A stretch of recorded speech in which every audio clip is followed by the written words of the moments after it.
Welcome to SAM Conversation, a program of South Asia Monitor. It is our pleasure to welcome journalist and author Mr. Vikram Jit Singh, whose latest book, Flowers on a Kargil Cliff, has been published.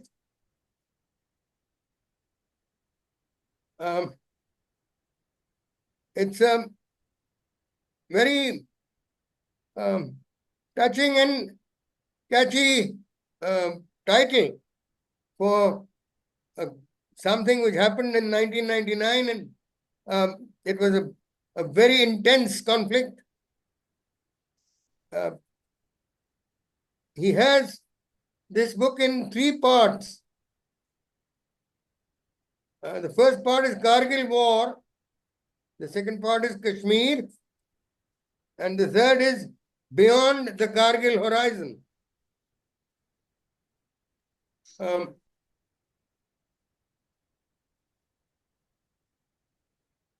Vikram Jit was out of those who, as per the concept of embedding journalists to military units during any conflict,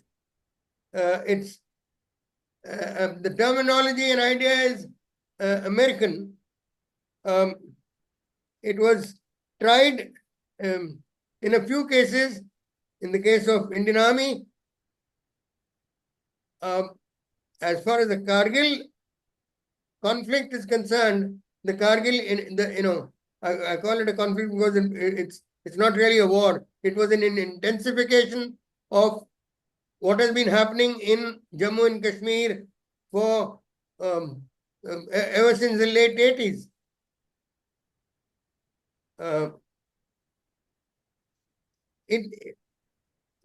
We've had that war was covered by a lot of media teams being allowed to go there, being given access, and it is also it may be mentioned that in 1965 and 1971 we didn't have any concept of embedding journalists, but there were media teams which were taken to the operational area where they were able to, where they were briefed, where they were given access for, taking visuals.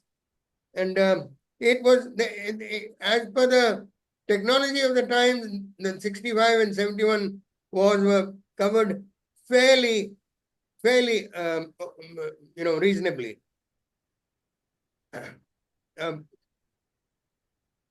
I will, Vikramjit has not only given a touching name to his title to his books, but some of the titles to his chapters are also touching. And the first, I'll just read off the first portion, Kargil War. Staring at a dog's death, here Shella arched like red shooting stars. Here shells, that's heavy explosive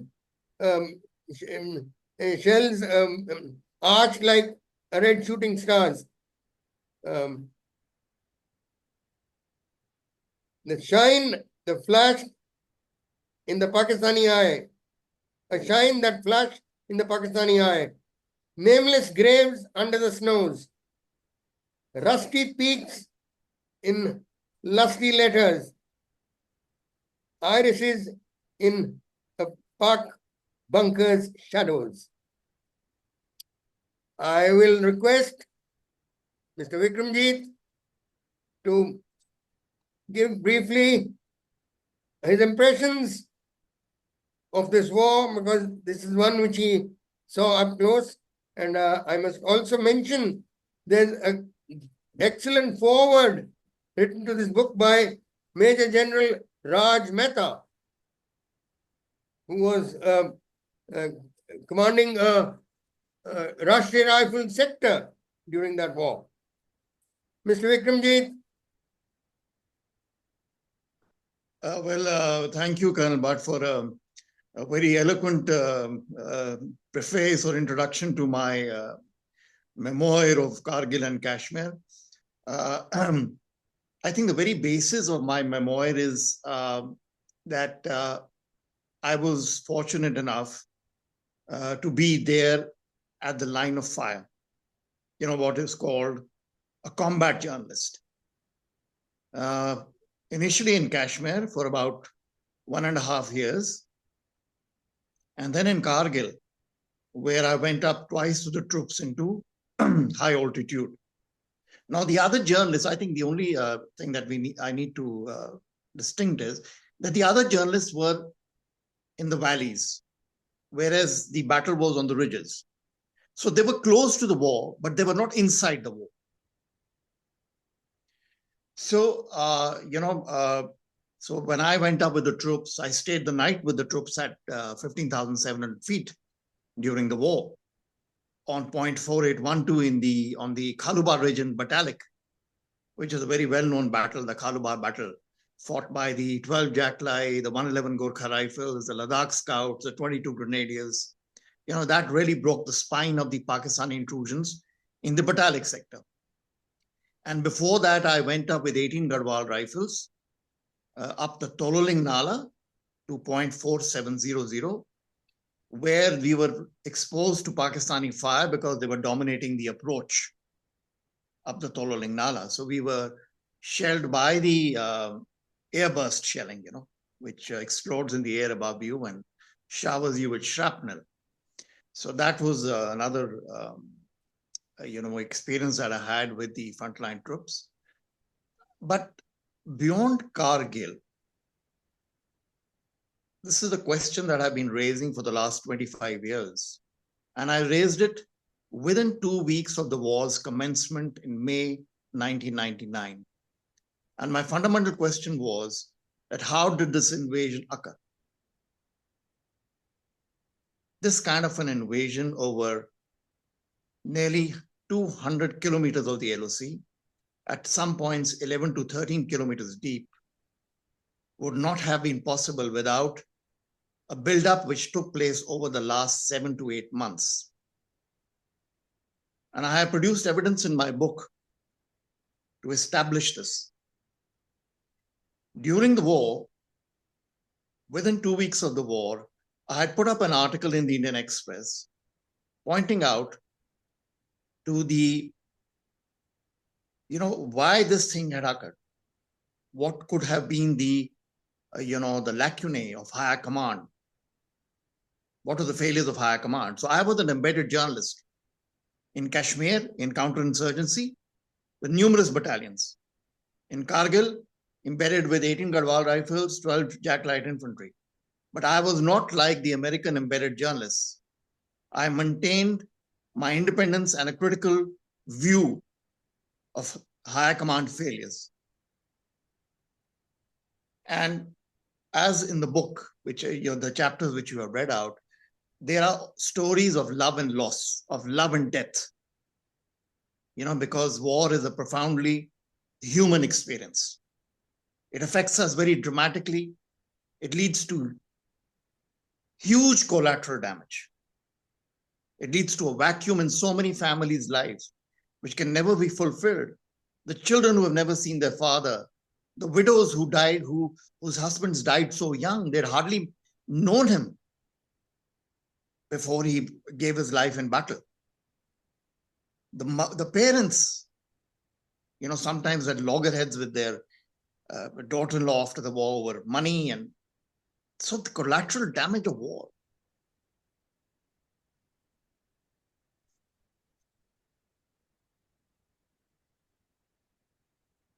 Thank you, Vikram Jit. You're right.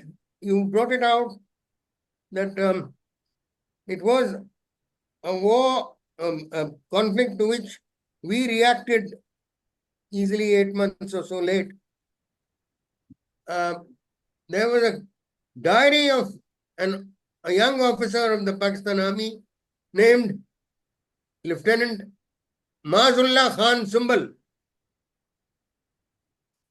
It was, it came into the hands of one of the units, and copies were made of it to share with the media by Army headquarters branch which deals with this subject. And he was one who had reported in December, but it was quite obvious that the Pakistan Army was had only sent officers on deputation, for this. It was General Musharraf who was the Director General Military Operations before he became the chief, whose idea and planning it was. And for this purpose, they raised about 13 to 14 battalions of Northern Light Infantry, made up largely of troops who are non-Sunnis. There are a very small percentage of Sunnis in it, and it became quite clear that they were raised more as a cannon fodder force. They didn't receive rations, regularly as they should have. Their burials were all conducted in hours of darkness. And there's a number of aspects. And of course, we all know that Pakistan Army did not acknowledge some of the fatal casualties of Northern Light Infantry soldiers who would come into the hands of Indian Army, and which we wanted to hand over. And anyway, they were given an honorable and correct burial as per their religious traditions, etc.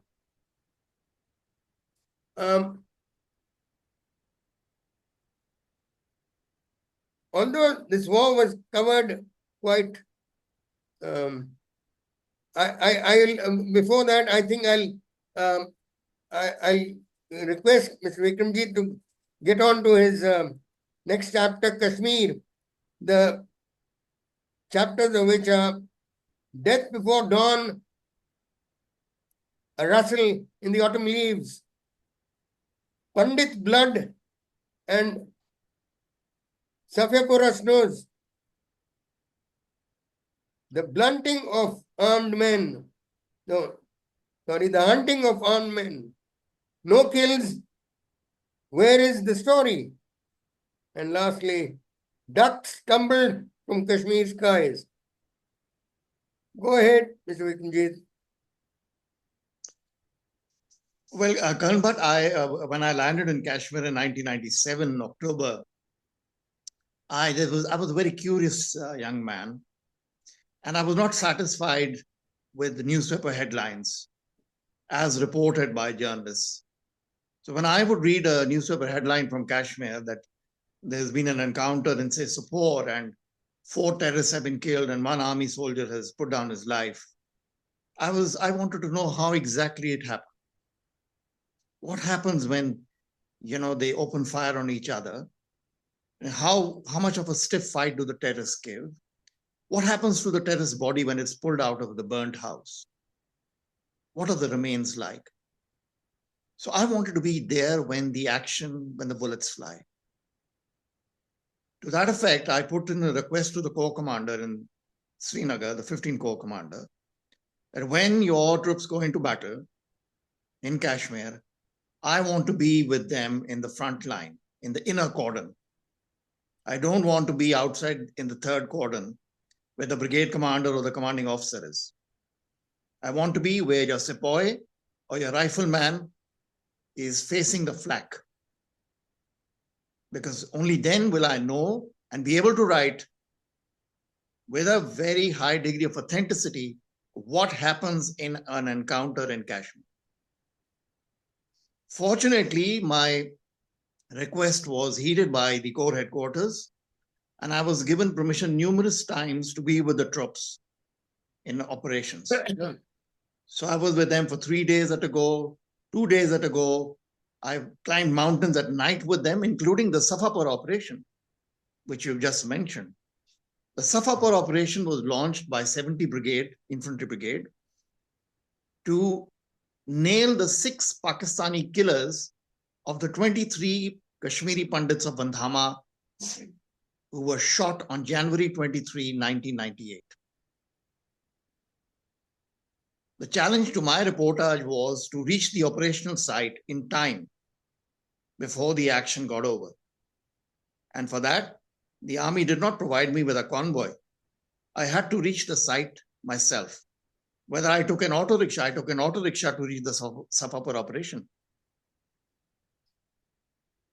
At night, when nobody was willing to stir out of Srinagar, I took an auto rickshaw to reach the Safapura operational base, from where I climbed with 9 Dogra into the operational zone.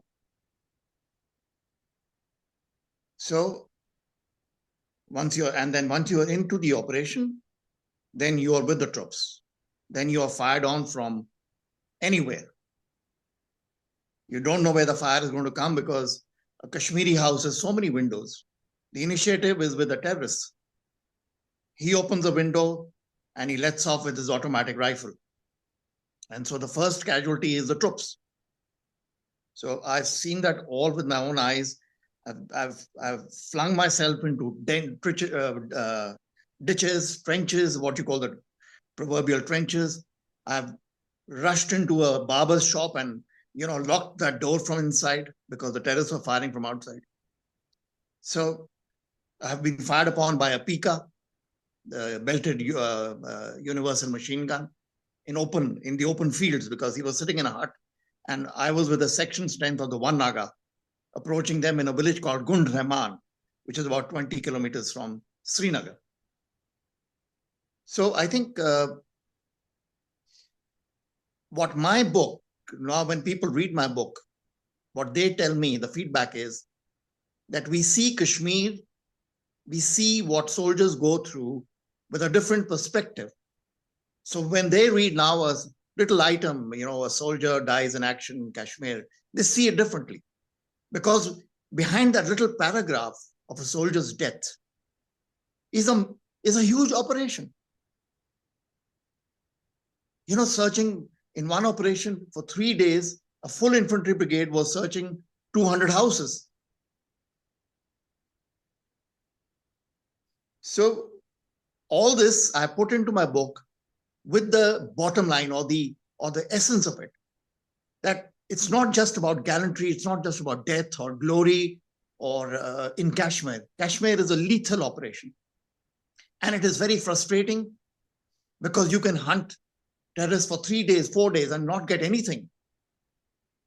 And then the divisional headquarters or the counterinsurgency force headquarters, their divisional equivalent, they'll ask questions, what were you doing for 4 days? And the same thing happened to me as a journalist. When I went to operations and we didn't kill a single terrorist, my editor told me, what's the story? There's nothing in it. They're not bothered about, what the soldiers go through or what a journalist who goes through all of that. That's not of interest. It's just, okay, you got 4 terrorists killed, that's a story. No terrorists killed, well, go and do something else. So I have written about 5, 6 stories which were never published. And the stories which actually we shot terrorists were also killed because the powers that be in my organization, I was working for the Indian Express, at the apex level, were not well disposed towards me. So my stories were killed. But finally, after 25 years, I've got those stories out and put them in this book. So I think that about gives you a glimpse of what CI ops as seen by a journalist is. I'm not a veteran. I have not written it from the point of view of a veteran. I have written it from the point of view of an outsider It's a different perspective. It matters, I cannot but help mentioning that I was an army spokesperson for 10 years, 5 years in the Northeast, where I raised two new Defense Public Relations, Ministry of Defense Public Relations offices, one in Imphal and the other in Guwahati. And thereafter, I got posted to Delhi as PRO Army. And your book is of particular interest to me because of my, constant effort to share with media as much as possible of operational information for the benefit of the army, the country. That is one thing one should be very clear about, and not share something which may compromise operations. So, but it wasn't easy at times because the media wants more than you can give. And as I know that as an embedded journalist, you have to follow certain, restrictions that have been placed on you. For example, when I was covering counterinsurgency and the Kargil War, I was not allowed a camera. I was just not allowed a camera into the operations. And I didn't actually want it because I'm a writer. I don't like taking photographs. I like observing with my eyes and storing it in my head. And right. And even in Kargil, when I went up with the troops, the camera which was given to me was in the hands of the brigade major or somebody else in the army. I was only given the camera at certain points. Okay, now Vikram, you can take photographs here. That's it. And then the camera was taken back. So operational restrictions were very well, impressed upon me. That makes a lot of sense because, you shouldn't have any case of when the principle for the conduct of visual media in, conflicts, wars is that the camera must always face the enemy.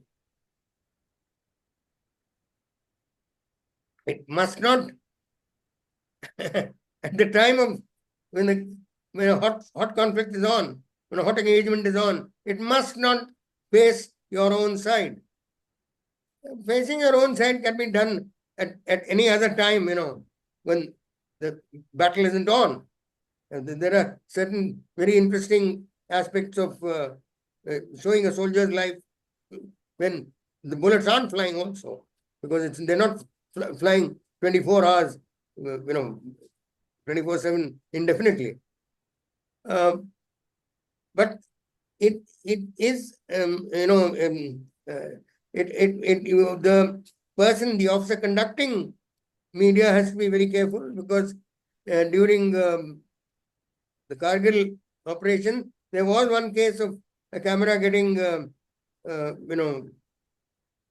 little bit of a view of what is carrying on here, and that helped Pakistan to register that position, and artillery fire came on them, and there was a loss of some gun crew members, some soldiers of the gun crew.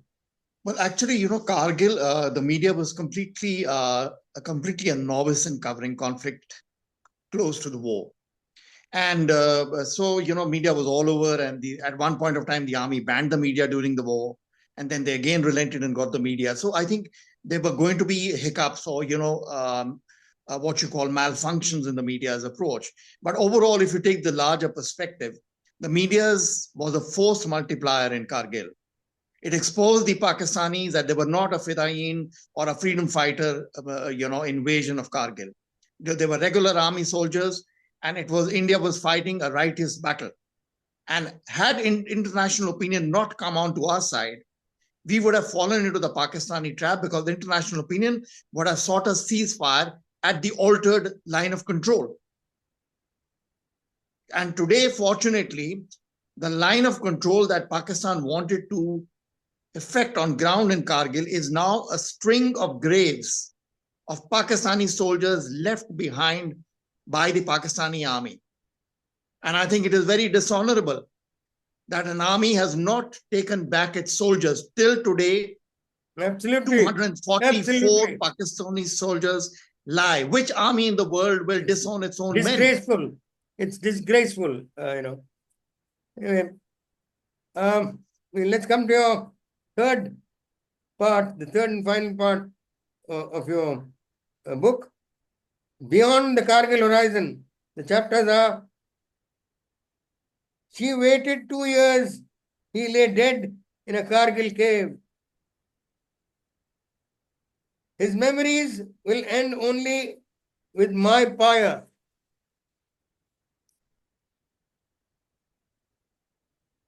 21 November, the divinity of coincidence. Moral courage under fire. Humble donkeys saved the day. After the war, Rommel's scar. Briefly, if you could, some of them are very touching titles for chapters. Well, the war is so brutal.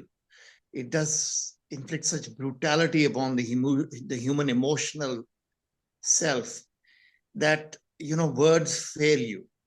But we must preserve these stories for our generations to come, to know what the enormous price humans pay to defend a nation's borders.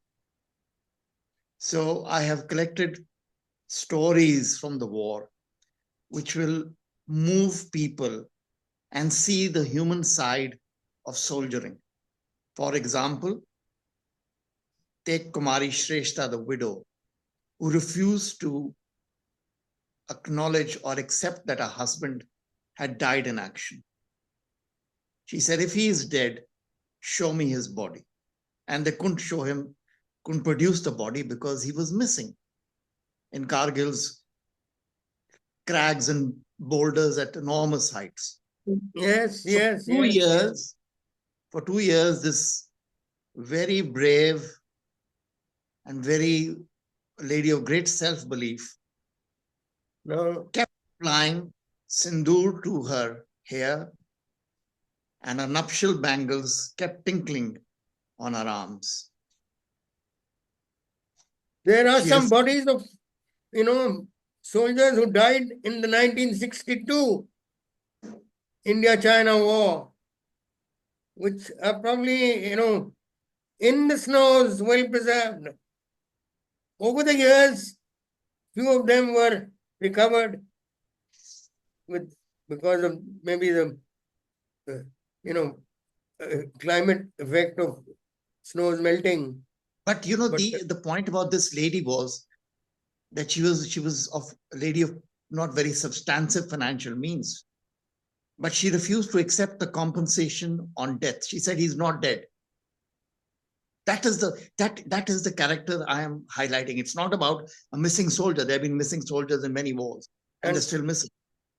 Eventually, what was the outcome? Eventually, they found his body in Kargil at 14,000 feet, 2 years after the war, in a cave, and this was just a skeleton. So the bugle was blown for him at 14,000 feet outside that cave, where they cremated his body. And they took the ashes back and handed it over to his widow in a red urn, in a red matka. And then she accepted the finality that he was gone, and she accepted the compensation due to the next of kin in case of death in action. There is a story of, Jintu Gogai and Anjana Prashar. And Jintu died in the war. He was awarded a Veer Chakra. And Anjana refused to marry anybody after that. And it was Jintu's parents who persuaded her because they wanted her to continue with her life and not live in a tragic remembrance, in a memory of. And look at the coincidence. Anjana finally got married years after the war, and she had 2 children. And her daughter was born on November 21, which was also Jintu's birthday. And courage knows no line of control. There is Captain Romel Akram of the Pakistani Army, whose strength of 22 men on 5140 Gun Hill in Dras was down to almost just the officer, because 6 men were dead, 16 were wounded, and he was now taking on a concerted infantry assault on his position by 3 companies, and he was firing RPGs, and he got a bullet through his his cheek, and he's got this huge, massive scar down his cheek, which reminds you of the Prussian fencing scar, the Mensur fencing scar, because the Prussians used to fence with naked blades. The Prussian landed nobility, the Junkers. And long scars were the sign of not just nobility, but masculinity. They had a better chance at wives if they had long scars, sported long scars. And in this chapter, I have also detailed how the Pakistani recce patrols with cameras had started coming into Dras across the LC in October 98. And they had taken pictures of including 5353, the controversial peak. And those pictures I published in my book. I have 3 pictures of General Musharraf across the line of control in the Mashko sector on March 28 with 3 of his generals. General Aziz Khan, Lieutenant Aziz Khan, Lieutenant Mahmood Ahmed, and Major General Javed Hassan, the commander of FCNA. So this is the question that I have been raising.